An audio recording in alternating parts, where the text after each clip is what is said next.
Bismillahirrahmanirrahim. Alhamdulillahirabbil alamin. Salatu wassalamu ala asyrafil anbiya wal mursalin sayyidina Muhammadin wa ala alihi wa sahbihi ajmain wa ba'du. Hadirin hadirat yang dirahmati oleh Allah Subhanahu wa taala. Kita teruskan apa yang menjadi pembahasan daripada kitab sirah Nabi Muhammad sallallahu alaihi wasallam, yang di dalam mendalami sirah Nabi akan membuka kepada kita wawasan bagaimana Nabi sebagai contoh dan tauladan bagi kita memanage kehidupan, menyikapi permasalahan, menunjukkan sikap yang apa yang dihadapi oleh beliau pada waktu itu tidak berbeza dengan apa yang dihadapi oleh kita zaman sekarang. Sehingga dengan mengenali sirah Nabi kita dapat membaca dan mempelajari, mengambil iktibar bagaimana beliau pada waktu itu dan bagaimana kita belajar menyikapi permasalahan yang kita hadapi di zaman kita sekarang. Dalam pembahasan yang lalu saya memperbahaskan tentang kenabian dan kerasulan Nabi Muhammad sallallahu alaihi wasallam setelah beliau genap berusia 40 tahun. Datang wahyu kepada baginda Rasulullah ketika beliau berada di Gua Hira dan beruzlah sebelumnya beberapa waktu di situ, sampai tiba datangnya wahyu pertama kepada baginda Rasulullah, yaitu surat Al-Alaq atau surat Iqra bismi rabbikal ladzi khalaq. Di sini kali pertama baginda Rasulullah bersemuka dengan Sayyidina Jibril alaihi salam. Oleh sebab itu beliau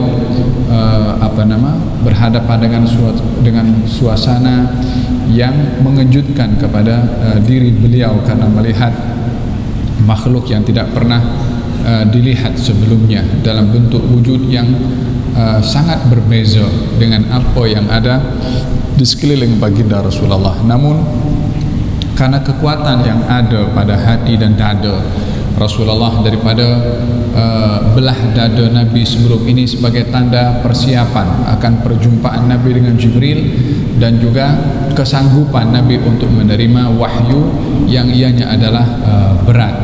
Seseorang tidak mudah untuk melihat dengan mata kepalanya kepada malaikat.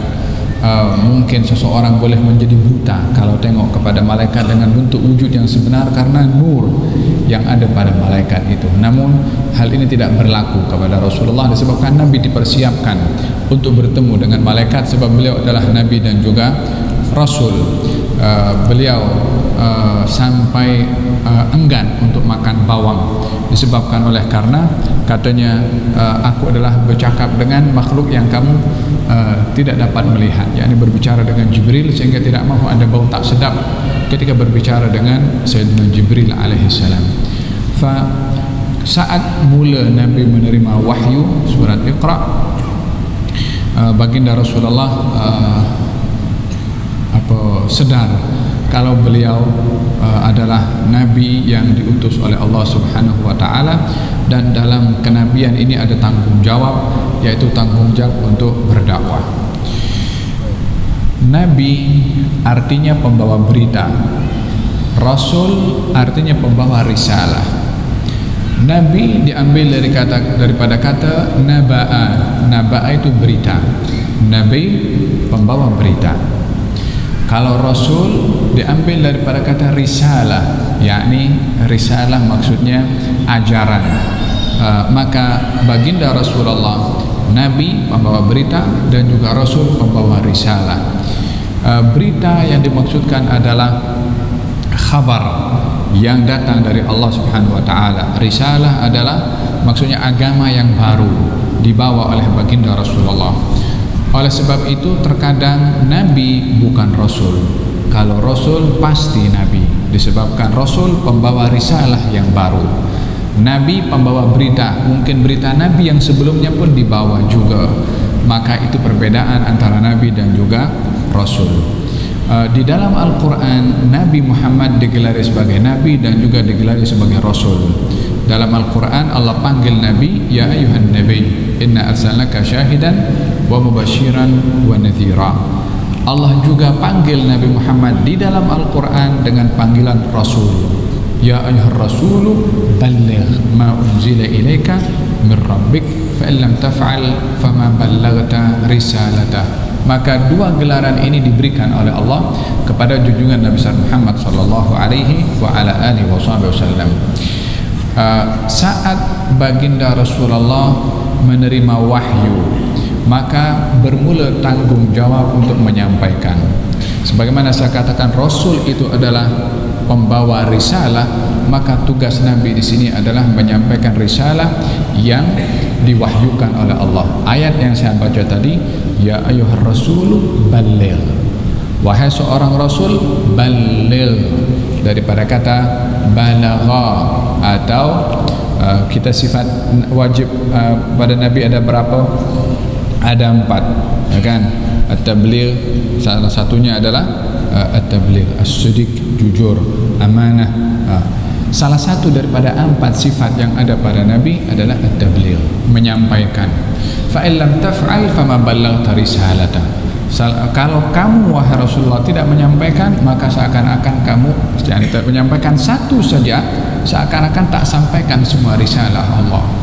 Oleh sebab karena wahyu ini adalah amanah yang diamanahkan oleh Allah kepada Rasulullah, maka Nabi bermula untuk berdakwah, menyampaikan risalah dari Allah Subhanahu wa taala. Hanya di dalam Nabi menyampaikan dakwah ada strategi, ada planning. Kita dalam hidup keseharian tidak akan mungkin hidup ini teratur kalau tidak ada planning dalam hidup. Dalam syarikat pun juga, kalau tidak ada perancangan, maka akan jadi kacau syarikat itu. Maka dalam planning ini, dalam dakwah pun juga ada planning juga, ada tata caranya, ada strateginya. Oleh sebab itu di dalam sejarah dicatatkan bahwasanya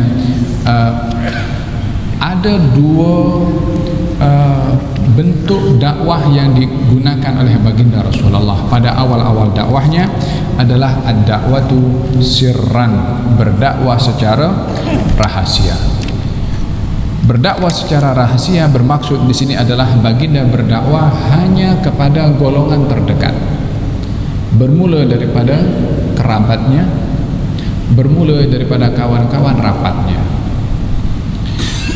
Syekh Muhammad Said Ramadan Al-Buti dalam kitabnya Fiqhus Sirah, dia mengatakan, Bada'an Nabi sallallahu alaihi wa alihi wasallam yastajibu li amrillah. Nabi mula menerima perintah dari Allah. Fa akhadha yad'u ila ibadihi ta'ala ila ibadihi fa akhadha yad'u ila ibadihi Allah wa ibadillah wa Allah wahdah, mengajak kepada manusia menyembah kepada Allah secara tunggal, wa nabdzul asnam, yad'u ila ibadatillahi wahdah, mengajak manusia menyembah kepada Allah yang Maha Esa dan meninggalkan berhala-berhala. Walakinnahu yad'u ila dzalika sirran, tetapi baginda berdakwah secara rahasia. Maka bermula dakwah itu katanya daripada kaum kerabatnya atau daripada sahabatnya. Berimanlah daripada hasil dakwah rahasia itu daripada kerabatnya Siti Khadijah radhiyallahu anha, juga Sayyidina Ali bin Abi Talib, Sayyidina Zaid ibn Harithah, hamba sahaya Rasulullah, dan daripada sahabatnya, daripada sahabat kawan rapat Nabi yang beriman adalah Sayyidina Abu Bakar As-Siddiq, Sayyidina Uthman ibn Affan, Sayyidina Zubair ibn Al-Awwam, Sayyidina Abdurrahman ibn Auf, Sayyidina Sa'ad ibn Waqqas. Nama-nama ini adalah orang-orang pertama yang memeluk kepada agama Islam, lebih kurang kalau dikira keseluruhannya waktu itu mencecah 30 orang. Di sini ada beberapa pelajaran yang perlu kita ambil dalam strategi dakwah. Ya, bila mana berada di suasana yang agama ini terancam, agama Islam ini terancam, maka berdakwalah dengan dakwah secara rahasia, secara berfasa, secara berperangkat. Silap di dalam kita mengambil strategi dalam berdakwah akan menjadi dakwah itu terhalang untuk tersebar. Konsep yang biasa digunakan oleh sebahagian golongan yang ingin menyebarkan agama di tempat yang mereka sebagai minority, lalu mereka nak menegakkan hukum-hukum Islam secara menyeluruh sementara dia minority di tempat tersebut. Hal ini boleh menjadikan agama itu akan terhalang untuk tersebar disebabkan oleh karena tidak memiliki strategi dakwah. Kalau kita melihat di dalam perjalanan dakwah Nabi Muhammad SAW, terdapat beberapa kondisi kaum muslimin sebagai minority, dan bila mana berada dalam keadaan minority maka terhad kebebasan yang ada kepada kaum muslimin.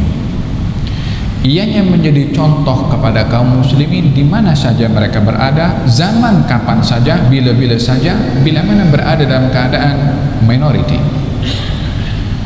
supaya tidak kegairahan kepada agama itu tanpa berpandukan kepada strategi yang diajar oleh Nabi atau yang tertulis dalam sirah, maka kegairahan tidak cukup untuk menjadi pegangan di dalam menyebarkan kepada agama.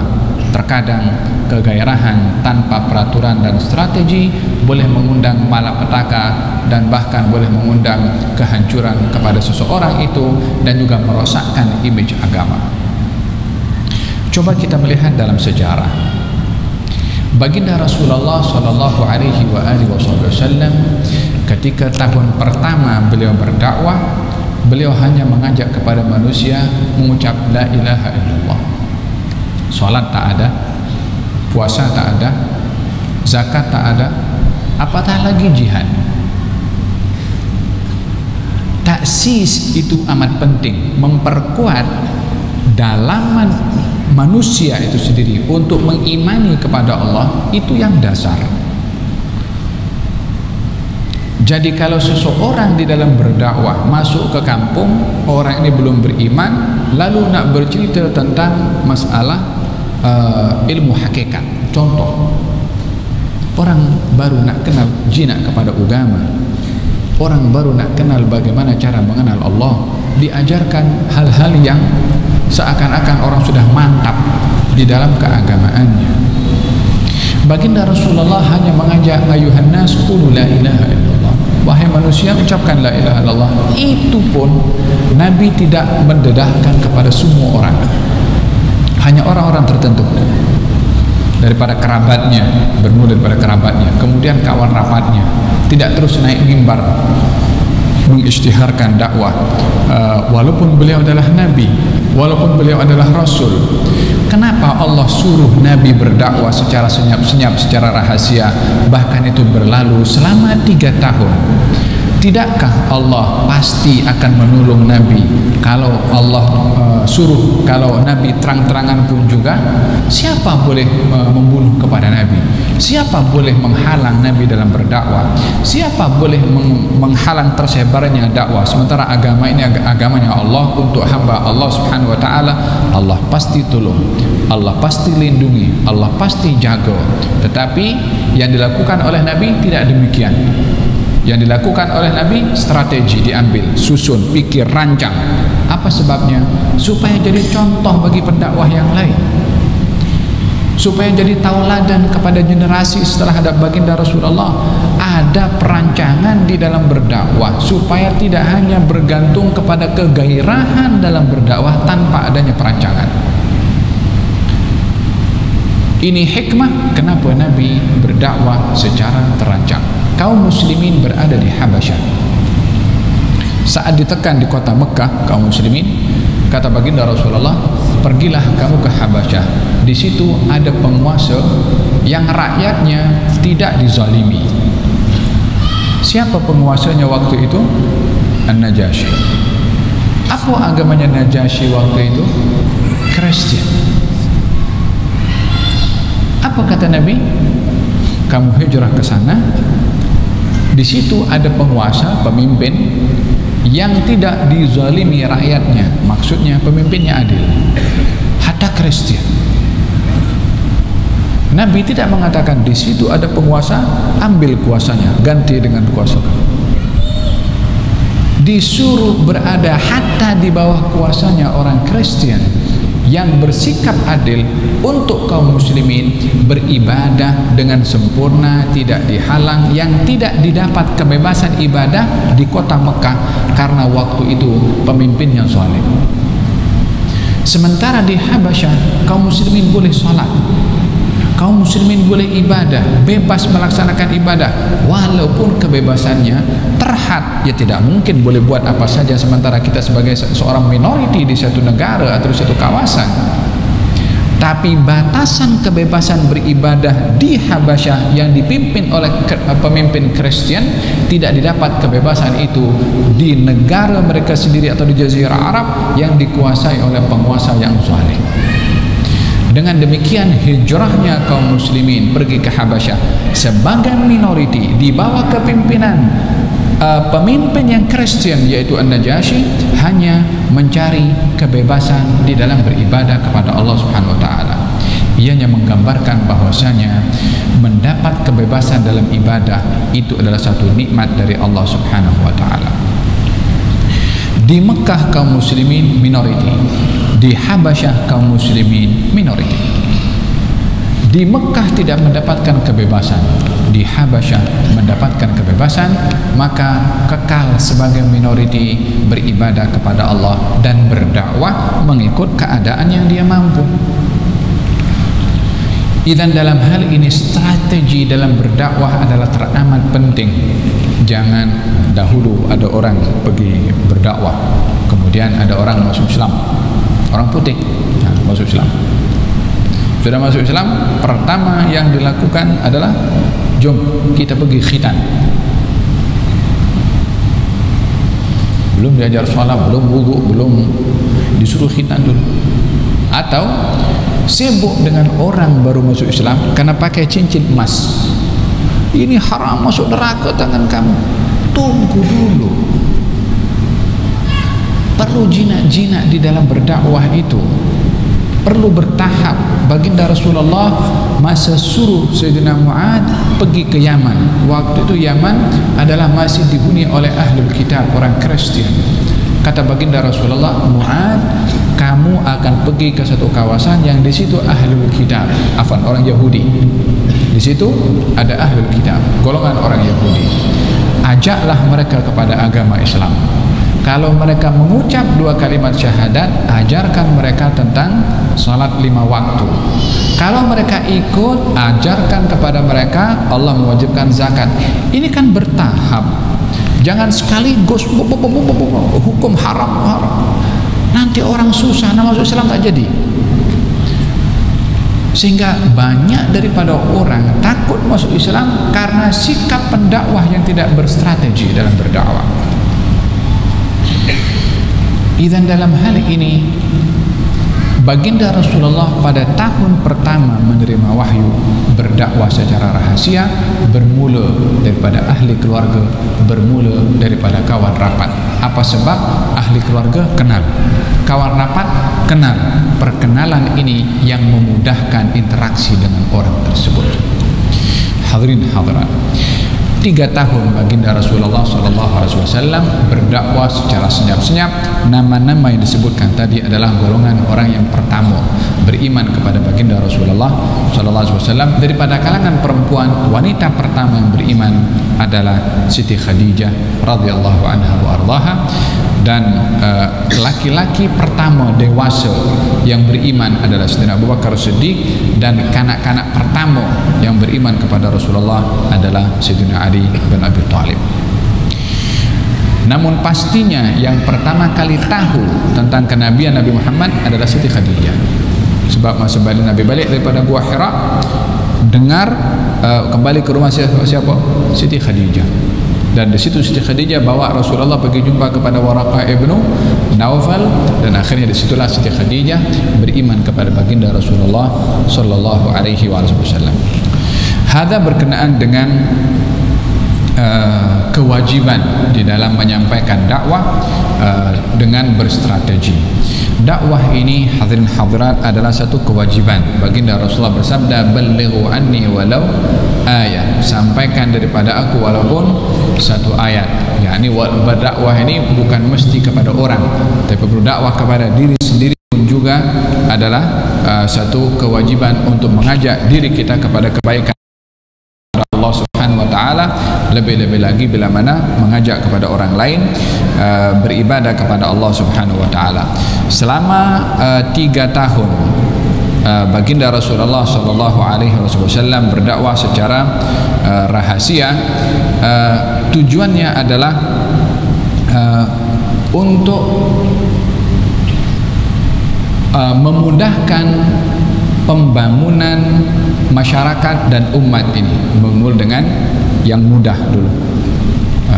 yakni apa nama, mulailah dengan yang paling mudah. Ibda biman ta'ul, dalam hadis, mulailah kamu dalam berbuat adalah dengan ahli keluarga kamu terlebih dahulu.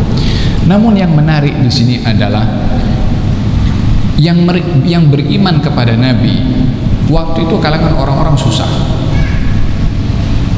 Tak ada kalangan daripada bangsawan apa namanya yang ada kekuatan luar biasa kecuali Sayyidina Abu Bakar As-Siddiq daripada laki-laki, dan juga Sayyidina Siti Khadijah daripada kalangan perempuan. Sayyidina Abu Bakar ada kekuatan tersendiri, baik kekuatan harta atau kekuatan kekeluargaannya. Siti Khadijah pun juga demikian.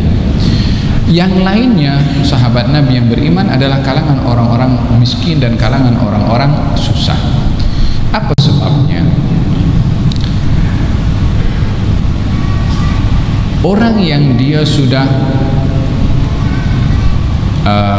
terbawa dalam dunia kemewahan atau dunia kekuasaan, berhadapan dengan benteng yang besar untuk dia dapat menghancurkan benteng itu untuk menerima kebenaran, disebabkan kekuasaannya dan kecintaannya kepada kebendaan itu menjadi penghalang kuat untuk menerima risalah itu, disebabkan kecintaannya kepada dunia atau kepada kuasa. Akan tetapi hal yang sedemikian tidak ada kepada orang-orang miskin dan orang-orang susah, macam Ammar bin Yasir, macam Sa'ad bin Abi Waqqas, macam Bilal bin Abi Rabah. Mudah diajak untuk beriman disebabkan tidak ada di dalamnya itu benteng rakus kepada kebendaan atau kepada kekuasaan. Maka mudah bagi mereka untuk beriman kepada baginda Rasulullah sallallahu alaihi wasallam. Dan ianya adalah memberikan gambaran seluruh dakwah para nabi sebelum baginda Rasulullah, bila mana diceritakan oleh Allah di dalam Al-Quran, ramai daripada pengikut-pengikut mereka dalam golongan orang-orang yang susah, baik itu umat Nabi Nuh, umat nabi-nabi yang lain, semuanya daripada kalangan orang-orang yang susah. Apa sebabnya? Disebabkan orang-orang susah tidak ada halangan dalam hati dan jiwanya, seperti mana orang-orang yang sudah tergelincir kepada kebendaan, kecintaan kepada keduniaan atau kepada kekuasaan, yang di situ agamanya fokusnya hanya dunia dan fokusnya adalah kepada kekuasaan. Berbeza dengan orang-orang yang susah. Kita dah masuk isyak kan?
hikmah di sebalik ramainya pengikut para nabi yang beriman kepada mereka daripada kalangan golongan orang-orang du'afa, golongan orang-orang yang lemah, dalam arti lemah di sini yang tidak memiliki kuasa, ya, tidak ada kekuasaan dan tidak memiliki harta, adalah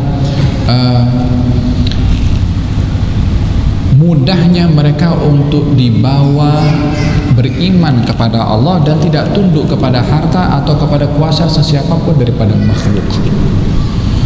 Dan seseorang bila mana memiliki dirinya kemantapan bahwasanya adanya kuasa daripada yang maha kuasa, maka dia tidak akan tunduk kepada kekuasaan selain daripada kuasanya Allah, sebab tidak ada yang lebih kuasa daripada Allah Subhanahu wa taala. Sementara kuasa yang ada pada manusia dan harta yang ada pada manusia, mungkin ada orang lebih berkuasa, mungkin ada orang lain lebih berharta, tapi Allah, siapa yang boleh berkuasa lebih daripada Allah? Siapa yang lebih maha kaya lebih daripada Allah? Demikian mereka ketika diajak beriman kepada yang maha berkuasa, yang maha kaya, yaitu Allah Subhanahu wa taala, mereka mudah disebabkan oleh kerana tidak ada belenggu dalam hati dan jiwa mereka, seperti mana orang-orang yang sudah terpalit dalam keduniaan dan juga terpalit dalam kekuasaan keduniaan. Maka berimanlah daripada kalangan orang-orang du'afa. Mungkin kita pernah mendengar tentang satu peristiwa dialog atau dialog yang terjadi antara Rabi'i ibn Amir dengan Rustum. Rustum ini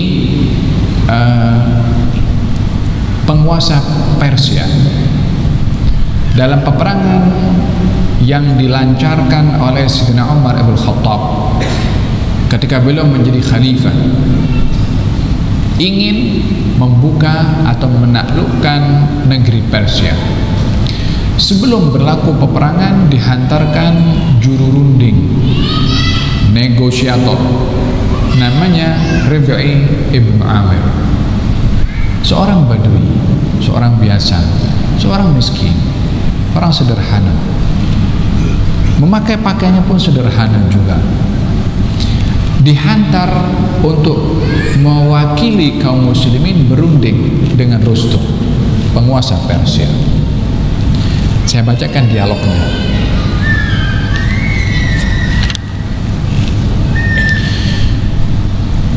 Sesampai sudah ketika sampai ke hadapan istana Rustum, diperintahkan untuk masuk tanpa bersenjata. Kata Rabi'i bin Amir, saya datang sini bukan saya yang mau, tapi engkau punya bos yang mau. Jadi biar saya datang ikut saya punya suka. Kalau kamu tak mau, saya balik.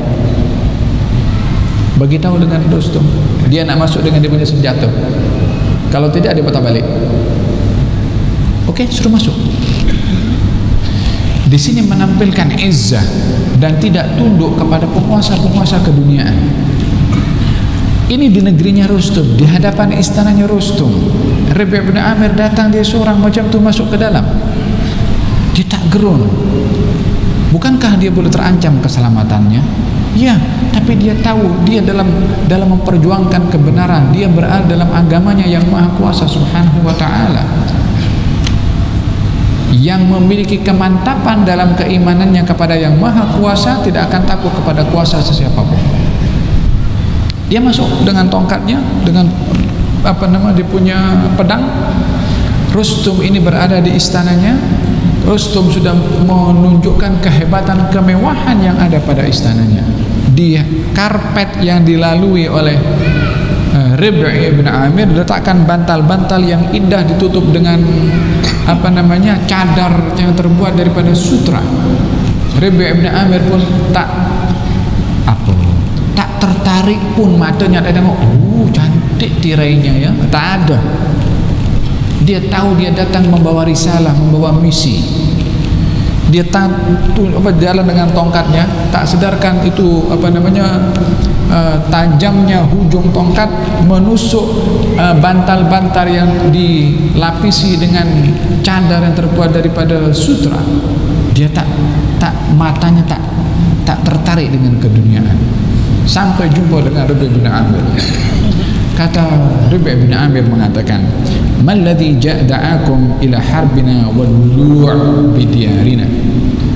Apa yang menyebabkan kamu datang keluar nak memerangi kepada kami dan ingin merampas negeri kami? Katanya, "Ji'na linukhrija man sya'a min ibadatil ibad ila ibadatillahi wahdah." Kami ini datang bukan ingin merampas kuasa. Kami tidak tamak dengan kuasa. Kami bukan ingin merampas kursi. Kami datang untuk mengeluarkan manusia daripada sembahan manusia untuk menyembah kepada Tuhan yang menciptakan manusia. Itu sebab kami datang. Di sini clear risalahnya. Tidak seperti yang dibayangkan oleh Rustum ataupun Rum yang kalau berperang satu dengan yang lain motifnya ingin memperlebar kuasa dan ingin tunjuk kehebatan kuasa. Rabi' bin Amir tidak ada motif itu. Bukan ingin melebarkan kuasa, bukan ingin merampas kuasa. Intinya kalau kamu masuk Islam, kamu kekal dalam kuasa kamu. Tak ada siapa nak turunkan orang daripada kekuasaannya. Risalahnya jelas, kami ingin mengajak orang menyembah kepada Allah dan bukan menyembah kepada manusia. Kata Rabi' bin Amir. Thumma nadhara ila sufufin nas. Kemudian Rabi' bin Amir tengok kepada ramai orang yang ada di sekeliling Rustum, kanan, kiri, hadapan, belakang, muta'ajjiban. Sementara orang-orang yang ada di sekeliling Rustum ini semuanya rukuk, macam sembah kepada Rustum. Rabi' bin Amir memberikan komentar. Apa komennya? Laqad kanat tablughuna ankum al-ahlam.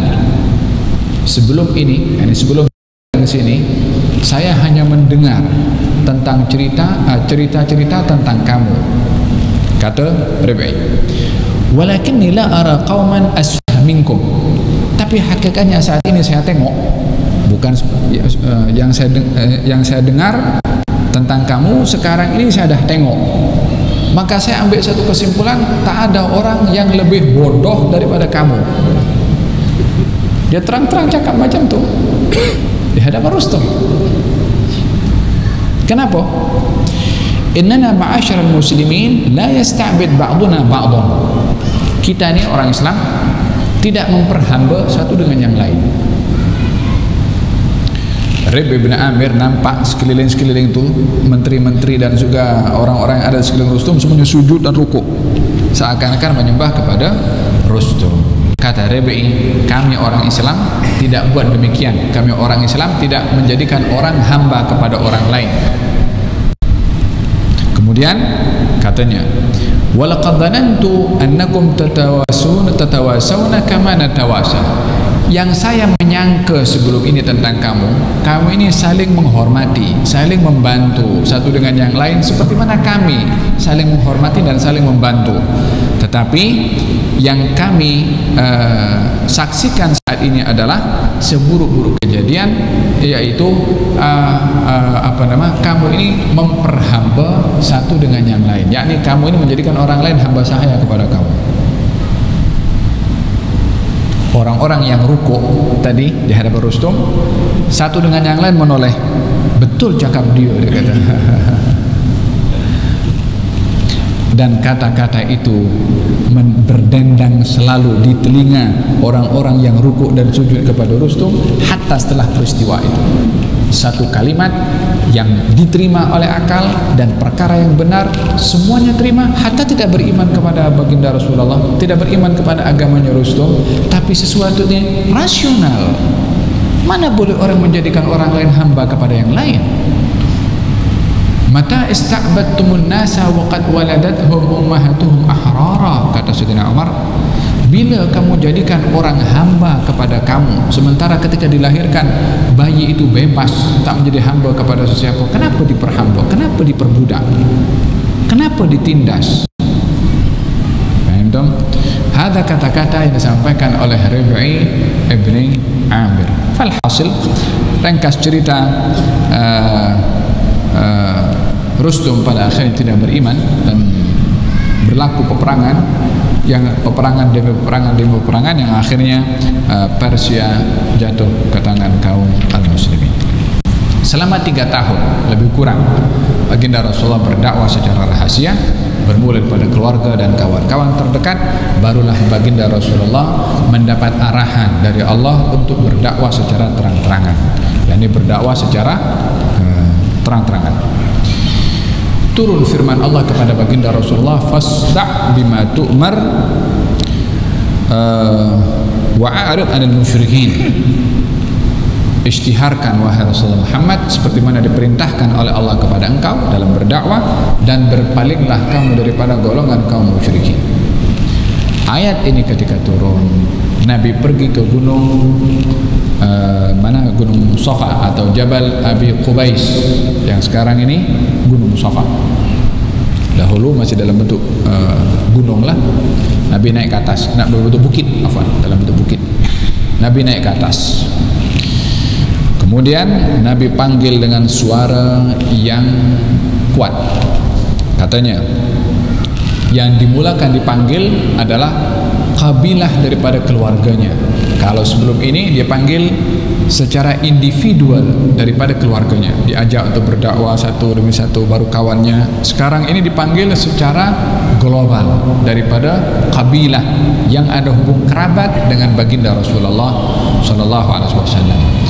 Kita sedia maklum bahwasanya di antara yang menjadi kebanggaan bagi orang Arab itu adalah hubungan kekerabatan. Kabilah itu orang yang satu kabilah, maka sejauh manapun dia adalah satu kerabat dan dibela, yakni ada fanatik kepada kabilah itu sendiri dalam hal yang baik, terkadang juga dalam hal yang tidak baik. Karena fanatik kadang-kadang ada unsuriyah, perkauman yang buta. Jadi perkauman itu tidak selalunya negatif, tergantung dimaksudkan apa perkauman itu.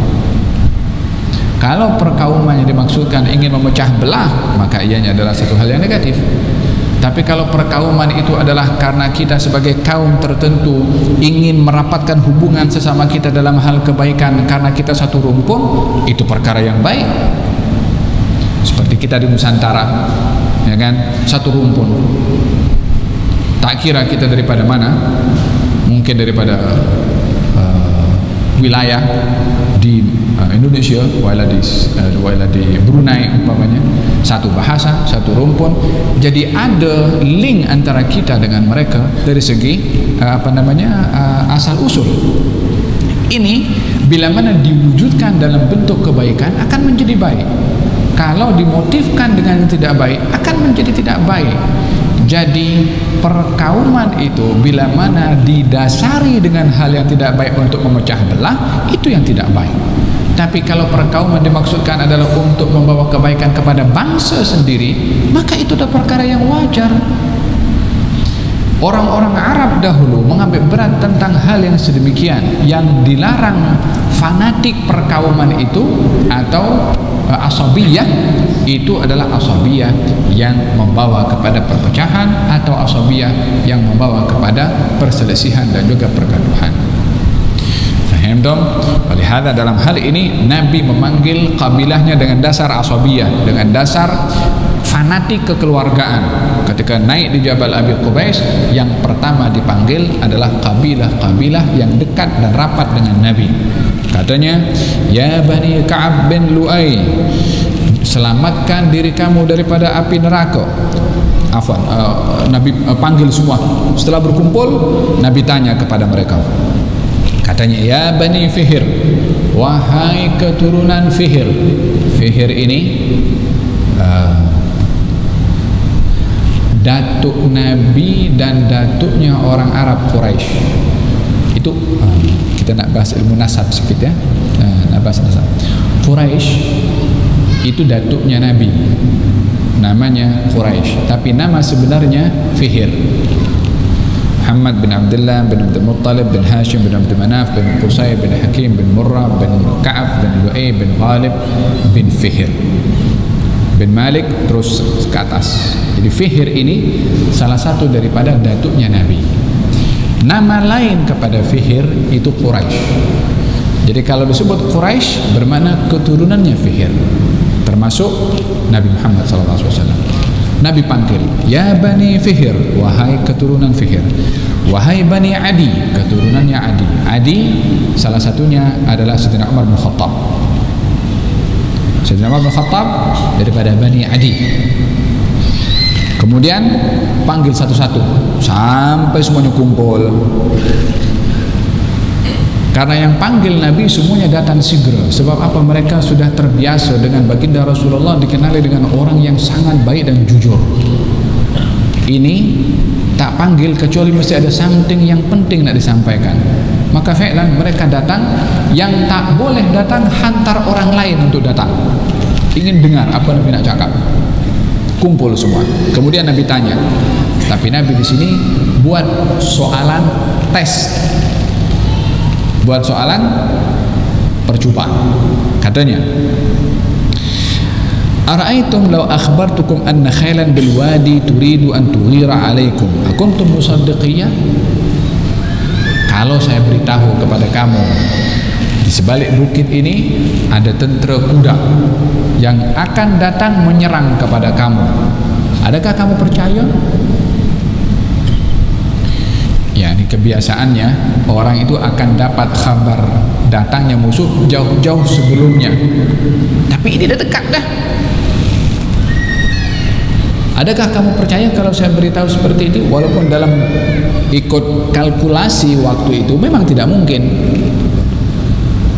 Tapi karena yang membawa berita itu adalah Nabi, maka Nabi coba tanya, kalau aku beritahu kepada kamu ada tentera datang akan menyerang kepada kamu, kamu percaya kepada aku? Mereka menjawab, ma jarrabna alaika kadhiban. Kami tak pernah dengar engkau tipu.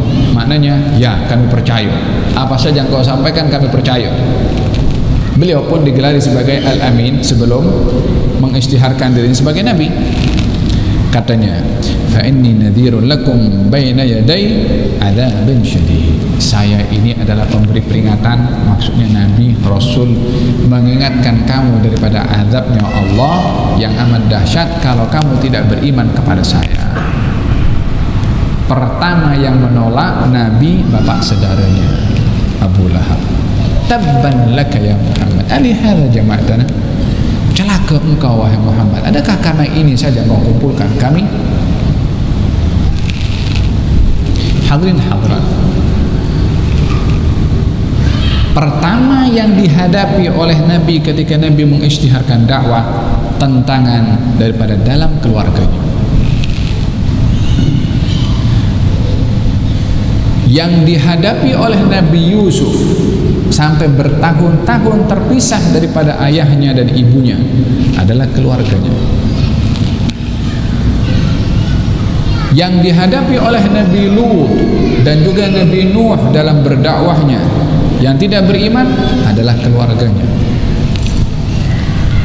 Dengan demikian, jangan kita memberikan jaminan di dalam kebaikan yang Allah berikan kepada kita kalau kita tidak ajar kepada ahli keluarga kita agar supaya mendapatkan kebaikan itu juga, dan tidak take for granted apa kita dah baik ahli keluarga kita mesti baik. Belum tentu.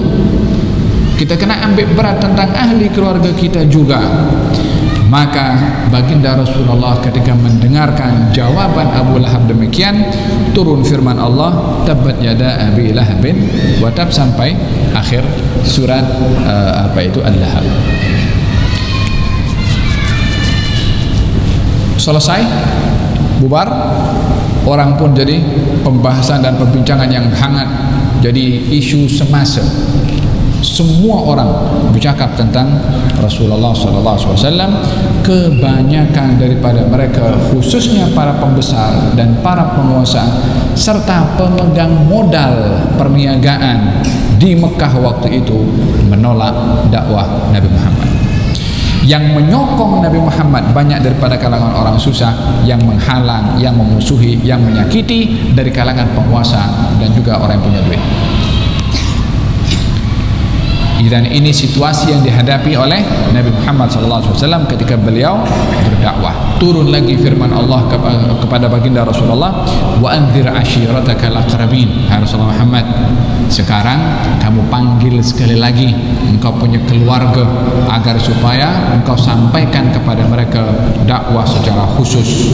Maka Nabi panggil Nabi datangi keluarga masing-masing daripada keluarga baginda Rasulullah. Dipanggil oleh baginda Rasulullah, wahai Bani Ka'ab, ini Ka'ab bin Lu'ay. Ka'ab bin Lu'ay, baginda pun juga datuknya Ka'ab bin Lu'ay. Wahai Bani Ka'ab bin Lu'ay, hendaklah kamu selamatkan diri kamu daripada api neraka, bermakna berimanlah kamu kepada aku. Wahai Bani Murrah, berimanlah kamu kepada aku, selamatkan diri kamu daripada api neraka. Wahai Bani Abdul Syams, selamatkan diri kamu daripada api neraka. Wahai Bani Abdi Manaf, wahai Bani Abdul Muttalib. Last sekali putri Nabi dipanggil, wahai Fatimah binti Rasulullah, selamatkan diri kamu daripada api neraka. Sesungguhnya ayah kamu tak boleh berbuat apa-apa kepada kamu. Wahai ahli keluarga aku ini ada hubungan kerabat dengan kamu. Kalaupun kamu tidak beriman, aku tetap akan menyambungnya hubungan kerabat ini, karena masih ada hubungan tali silaturahim. Di sini strategi dakwah juga ditunjuk oleh Nabi. Di dalam berdakwah kita kena mula dengan diri sendiri. Yang kedua, kita kena mula dengan keluarga terdekat. Yang ketiga, kena sampaikan kepada seluruh alam. Tapi strateginya mula dengan diri sendiri. Ibda' binafsik, mula dengan diri kamu. Kemudian biman ta'ul, dan orang-orang yang ada di sekeliling kamu daripada kerabat, kawan, barulah kepada alam semesta. Secara khusus Allah berfirman, hai Muhammad Rasulullah, sampaikan dakwah ini kepada keluarga kamu. Start daripada keluarga terlebih dahulu. Walihada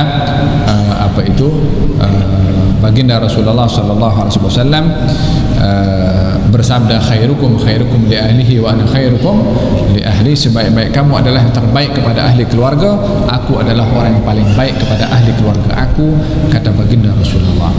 Di dalam baginda membina rumah tangganya, mengambil berat tentang agama dalam rumah Nabi Muhammad SAW, sehingga bila mana waktu malam maka akan dikejutkan istrinya untuk bangun malam bersama dengan Nabi.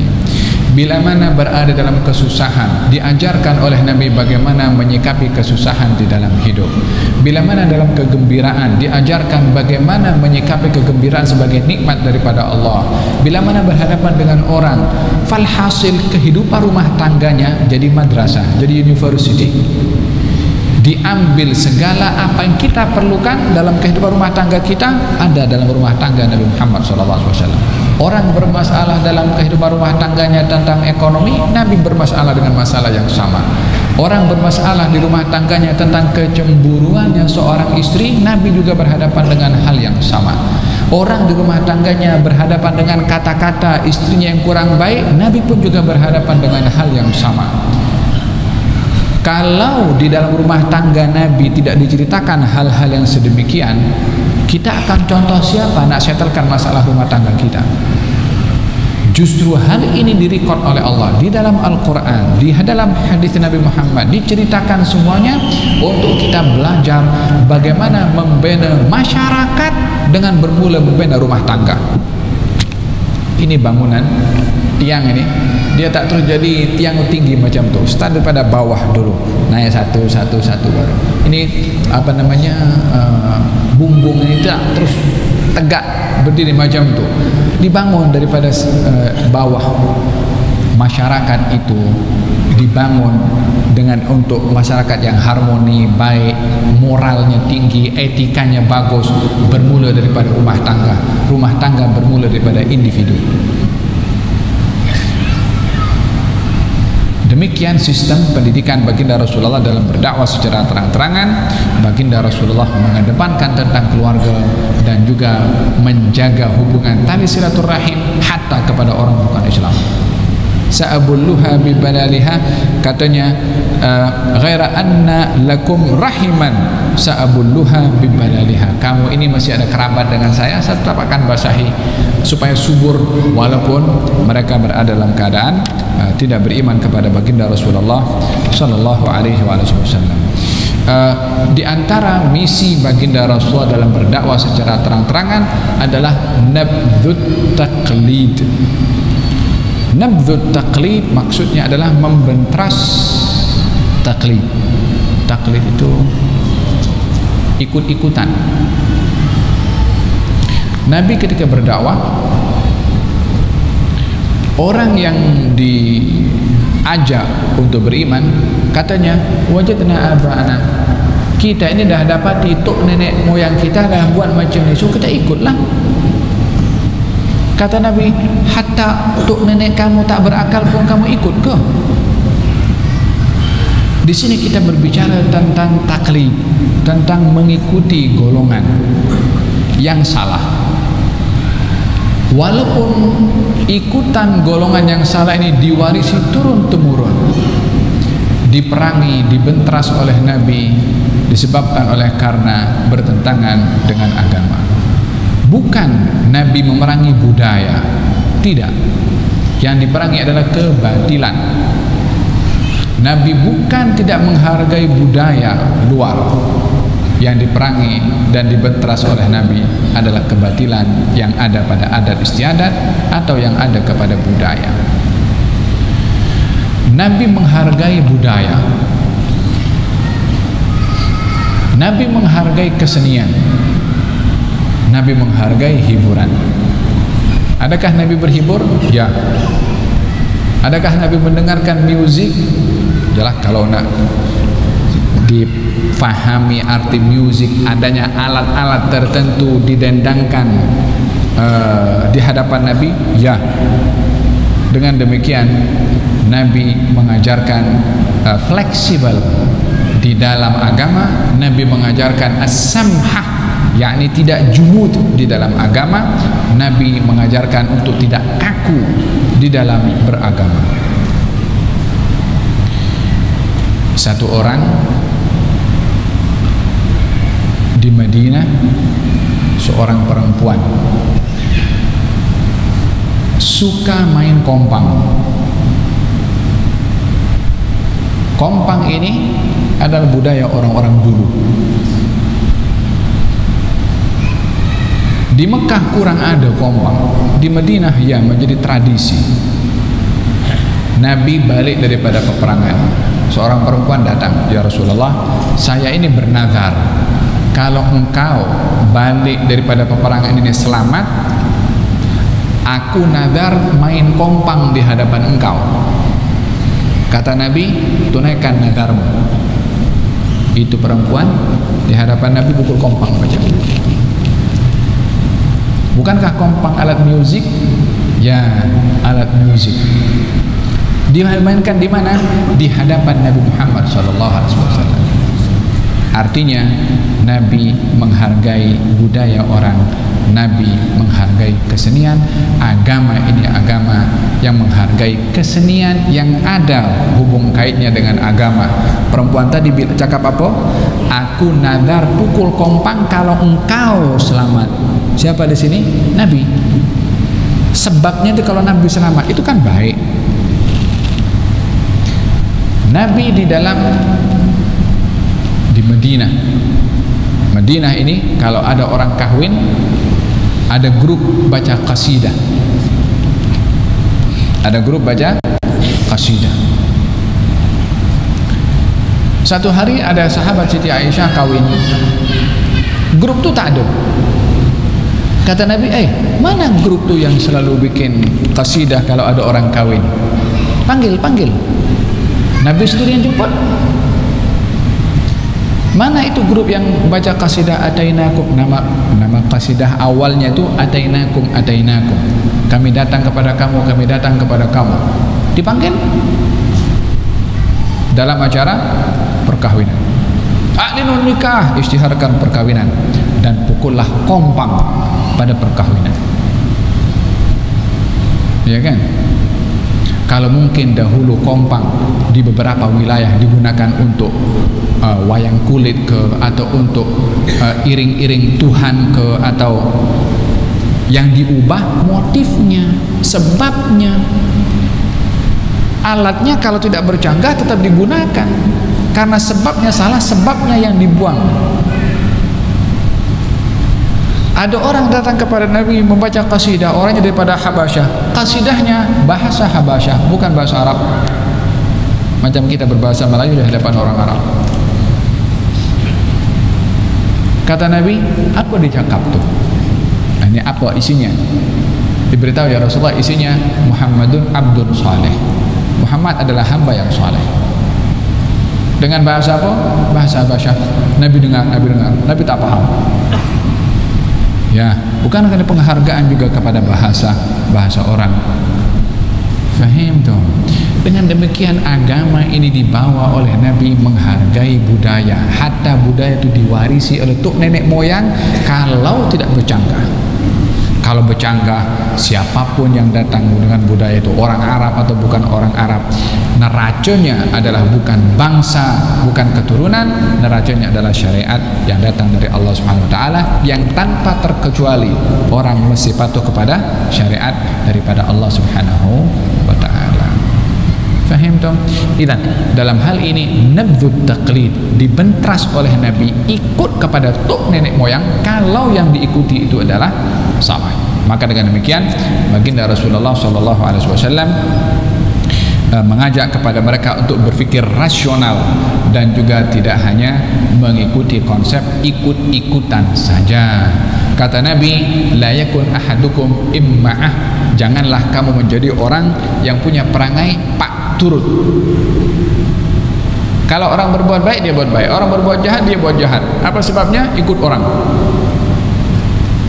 Kata Nabi, wattinu anfusakum, hendaklah kamu wattinu anfusakum, pilihlah pilihan yang benar. Artinya kalau orang berbuat baik, buat baik. Kalau orang berbuat jahat, jangan kamu berbuat jahat.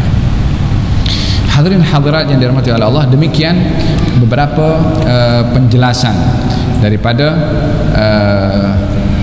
dakwah Nabi Muhammad yang berstrategi di dalam berdakwah, baik secara terang-terangan atau secara rahasia, sebagaimana saya jelaskan. Namun di dalam menjalankan dakwah secara terang-terangan dan juga secara rahasia, bukan mudah hal-hal yang dihadapi oleh baginda Rasulullah sallallahu alaihi wasallam. Pada masa-masa yang akan datang atau kelas yang akan datang, kita akan bahaskan macam-macam dugaan yang dihadapi oleh baginda Rasulullah. Setelah baginda Rasulullah mengisytiharkan dakwah, pelbagai macam dugaan yang dihadapi oleh baginda Rasulullah, baik itu dugaan dan bersifat kekerasan atau bersifat tawaran keduniaan yang dihadapi oleh Nabi Muhammad SAW, yang kita dapat belajar di zaman kita sekarang ini, bagaimana menyikapi tawaran-tawaran yang menarik perhatian kita, menarik mata kita dan menarik hati kita.